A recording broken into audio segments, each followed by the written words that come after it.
বন্ধুরা, তোমরা কোনো কোম্পানিতে ইন্টারভিউ দিতে গিয়েছো। সেখানে তোমাদের ইন্টারভিউ বললো যে আমার কাছে একটি ডাটা আছে। এবার সেই ডাটা থেকে শুধুমাত্র এমপ্লয় আইডি দিয়ে তোমরা সেই এমপ্লয়ের ফুল ডিটেলস আমাকে বের করে দেখাও।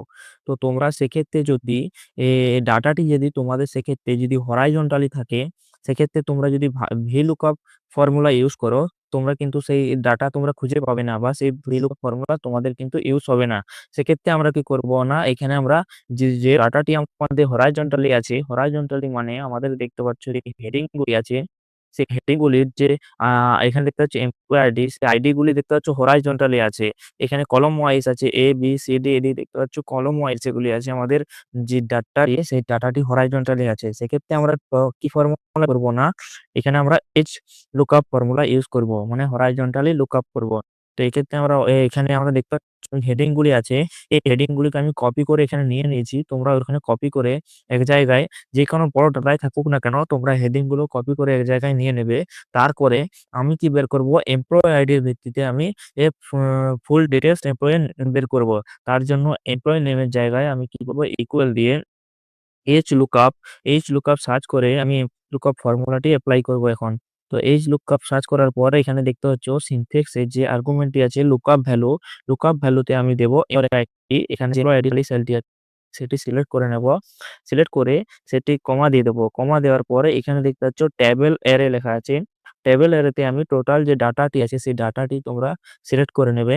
সিলেক্ট করে নেওয়ার পর কমা দিয়ে দেবে। কমা দেওয়ার পর এখানে দেখতে পাচ্ছ rho index number.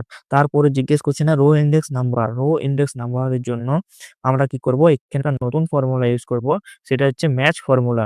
Match formula কি করবে না, আমাদের যে রোটি আছে সে কত নম্বর রো থেকে আমরা যে ডিটেলস নেব সেটা আমাদের অটোমেটিক এখানে বার করে দেবে, বা অটোমেটিক করার জন্য ফর্মুলাকে আমরা এখানে ফর্মুলা ইউজ করতে পারবো। তো ম্যাচ ফর্মুলা ইউজ করার পর এখানে লুকআপ ভ্যালুতে আমরা কি দেব, লুকআপ ভ্যালুতে আমরা এখানে দেব না এমপ্লয়ি নেম।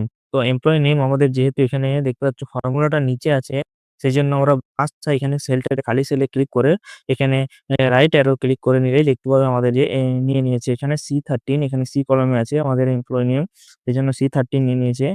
সেখানে কমা দেব। কমা দেওয়ার পরে আমরা কি করব না, লুকআপ অ্যারে, লুকআপ অ্যারে আমরা এখানে নেব। আমাদের যে হেডিং গুলো আছে হেডিংটিকে আমরা এখানে সিলেক্ট করে নেব। সিলেক্ট করার পর এগেইন আমরা কমা দেব। কমা দেওয়ার পর আমরা এক্সাক্ট ম্যাচ করব। এক্সাক্ট ম্যাচের জন্য আমরা এখানে 0 প্রেস করলেও হবে, বা তোমরা এক্সাক্ট ম্যাচ এখানে ডবল ক্লিক করলেও সেটা কিন্তু এখানে চলে আসবে। তো আমরা এখানে 0 প্রেস করে ব্র্যাকেট ক্লোজ করে নেব। ব্র্যাকেট ক্লোজ করলে কি হবে না, আমাদের যে ম্যাচ ফর্মুলাটা ছিল সেই ম্যাচ ফর্মুলাটা এখানে কমপ্লিট হয়েছে। বাট আমাদের যে ভিক লুকআপ ফর্মুলাটা আজকে এখন কমপ্লিট হয়নি। তার জন্য কি করব, এই ব্র্যাকেট এসছে, ব্র্যাকেটের শেষে কমা দেব। কমা দেওয়ার পর এখানে এক্সাক্ট ম্যাচ এই যে অপশন আছে এটিতে ক্লিক করে নেব। ক্লিক করার পর ওকে করে নিলে দেখবে এখানে ওকে করে নিলেই চলে এসছে এনএ, মানে নট অ্যাভেলেবেল।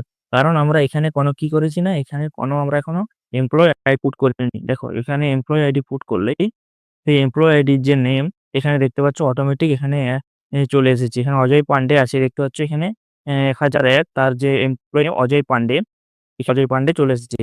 এরপরে আমরা যদি ফর্মুলাটা এদিকে নিচের দিকে ড্র্যাগ করি, দেখতে পাচ্ছি এইভাবে চলে এসেছে। বাট এখানে একটা প্রবলেম আছে দেখতে পাবে, যে আপনি এখানে এমপ্লয় আইডি যেটা আমি চেঞ্জ করে দিই, এখানে রেখে দিলাম 1004, এন্টার প্রেস করলে এখানে কিন্তু নাম আর ডেজিগনেশন চেঞ্জ হচ্ছে, বাট সেলস মেল এগুলো কিন্তু আমাদের চেঞ্জ হচ্ছে না। কারণ দেখতে পাচ্ছ 104 এ আছে আমাদের রিনা কুমারী, তার পুনেতে সে থাকার কথা সিটি, এখানে কিন্তু মুম্বাই এসছে। পে আউটে কিন্তু এখানে দেখতে পাচ্ছ দুটো আলাদা আছে। এটা হচ্ছে কি কারণে হচ্ছে না, কারণ আমার এখানে ফর্মুলাতে আমাদের কিছু জিনিসকে ফিক্সড করে নিতে হবে। ফিক্সড করার জন্য প্রথমেই আমরা যে আমাদের যে আমাদের ভ্যালুটি আছে লুকআপ ভ্যালু, সেটিকে F4 প্রেস করে কিওয়ার্ডে সেটা আমরা ফিক্স করে নেব। এখানে দেখতে পাচ্ছ ডলার সিম্বল চলে এসেছে, মানে এটি ফিক্সড হয়ে গেছে। আমাদের যে লুকআপ ভ্যালু আছে সেটিকেও আমরা এখানে প্রেস করে ফিক্সড করে নেব। এরপর আমাদের ম্যাচ ফর্মুলাতে একটা জিনিস করব। এখানে দেখতে পাচ্ছ C3 মানে আমরা লিখছিলাম এই যে হেডিং গুলো আছে এখানে এমপ্লয়ি নেম যে আছে যে সেলটিতে সেটি হচ্ছে C3। এটিকে আমরা ফিক্সড করব না, কারণ আমাদের এমপ্লয়ি নেমের নিচে আছে ডেজিগনেশন 40 থেকে সি C13 থেকে C14 15 অটোমেটিক হয়ে যাবে যখন আমরা নিচের দিকে হরাইজন্টালি ড্র্যাগ করব। সেই জন্য এটাকে আমরা ফিক্সড করব না।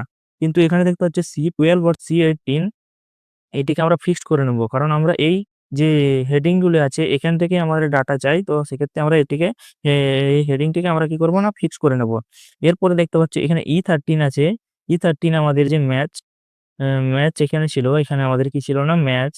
এখানে এটা 813 নয়, এখানে আমাদের 0 থাকার কথা। এখানে কারণ আমাদের এক্সাক্ট ম্যাচের জন্য 0। এরপরে আমরা এন্টার করে দেব। এন্টার করলে দেখতে পাচ্ছ এখানে এন্টার করলেই রিনা কুমারী চলে এসছে। এগেইন আমরা নিচের দিকে ড্রাগ করলেই এর ভ্যালু দেখতে পাবে। এরপরে চেঞ্জ হয়ে গেছে। এরপরে দেখতে পাচ্ছ 104 এ রিনা কুমারী সে ছিল পুনে সিটিতে। এখানেও পুনে এসছে। এখানে দেখতে পাচ্ছ ৯৫,০০০, এখানেও ৯৫,০০০ চলে এসেছে।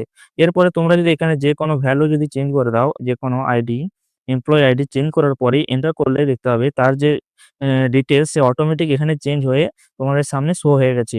তো তুমি যদি এইভাবে ফর্মুলা ইউজ করে তোমার ইন্টারভিউ এর সামনে এইভাবে তুমি ডিটেইলস বার করে দেখাতে পারো, তো সেক্ষেত্রে কি হবে না তোমাকে খুব সহজেই সিলেকশন করার চান্স থাকবে। তো তোমরা শিখলে বন্ধুরা কিভাবে এইচ লুপ ফর্মুলা ইউজ করতে হয়, এইচ লুক ফর্মুলা। তো ধন্যবাদ বন্ধুরা।